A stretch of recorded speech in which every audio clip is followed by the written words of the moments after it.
Elaine Scarry, literary scholar.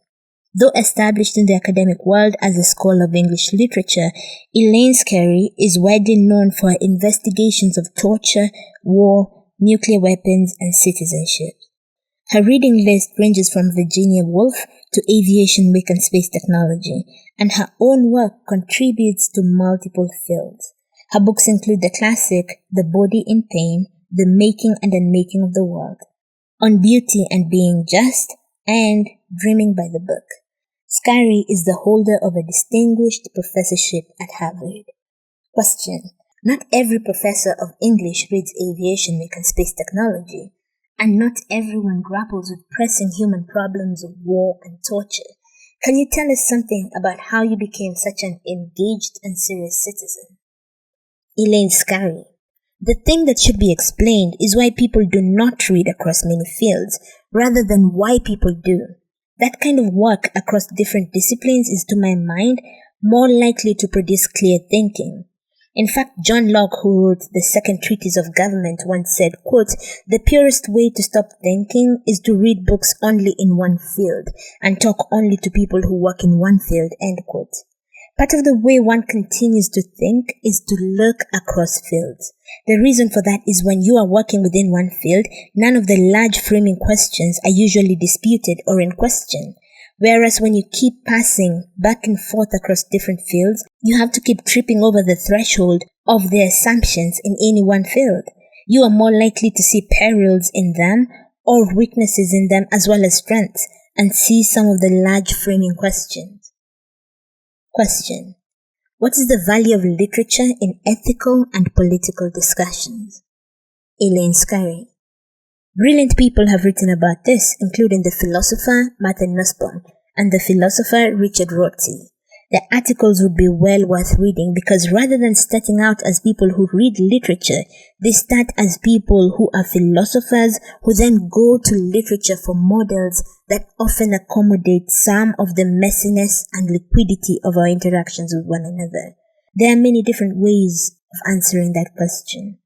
We know that there are only a small number of literary works that have themselves brought about large concrete changes. I cite a couple of them in that article on the difficulty of imagining other persons. Uncle Tom's Cabin had huge political consequences for the grave problem of slavery. A more debatable case is A Passage to India by E.M. Forster, which, according to the poet Stephen Spender, overnight caused people in Britain to begin to think of their colonial relation to India very differently than they had before. But using those two pieces of literature would be misleading because they represent exceptional cases where poems and novels really have changed a whole nation's way of perceiving things. Even if we only occasionally come upon works like Uncle Tom's Cabin or A Passage to India that we can watch bringing about a revolution in perception, works of literature that keep us in touch with the beauty of the world always act to bring us into contact with our best selves and to make us opposed to injury. Question: in your article on nuclear double standards, you say that nuclear weapons are inhumane and imply that we should disarm. What would you say to the argument that while the creation of nuclear weapons was obviously not a good thing, now that they do exist, the only way to actually prevent nuclear war is to maintain a huge deterrent? While it may be immoral to keep millions of others under the threat of genocide, and while this may perpetuate asymmetrical notions of otherness, in practice, the threat of mutually assured destruction is the only thing that kept the Cold War from going nuclear, and that maintains baseline geopolitical stability today. Elaine Scarry: I would say that is a completely wrong argument. Nonetheless, it is an argument that more than one smart person has made, so it is perfectly fine that you should raise the issue. But it is absolutely wrong. We can look now at that 1995 International Court of Justice case. Among the many countries that came here asking for a judgment of illegality were India and North Korea. two countries that did not then have nuclear weapons, is it any surprise that they decided that if the United States and other powers were going to stand there and argue that such weapons are compatible with international law, that using nuclear weapons would not constitute an act of genocide, would not be incompatible with human rights covenants, would not abridge environmental treaties? Is it any wonder that India and North Korea went on to get nuclear weapons? The idea that by having them we deter does not make sense. In an article in The Nation, Jonathan Schell makes the argument, quote, actually the deterrence theory is a pro-proliferation theory, end quote.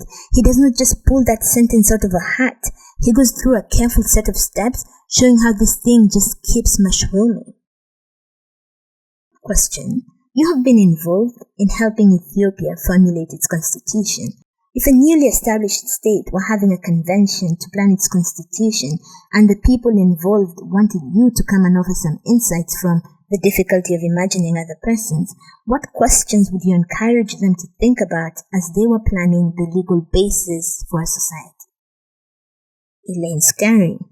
The second thing I would say is something that the ratifiers said when the Constitution of the United States was going out to the states for ratification. You may not realize that the Bill of Rights, the first 10 amendments that were so precious to us, that give freedom of speech, freedom of assembly, freedom of religion, right against cruel and unusual punishment, right against search and seizure, those things were not in the Constitution until it went out to the ratification assemblies. The ratification assemblies said, wait, we are not signing this unless it makes explicit what the rights are. Finally, it was the state of New York that made it clear that they were not going to go ahead unless these guarantees were made explicit and put in the Constitution.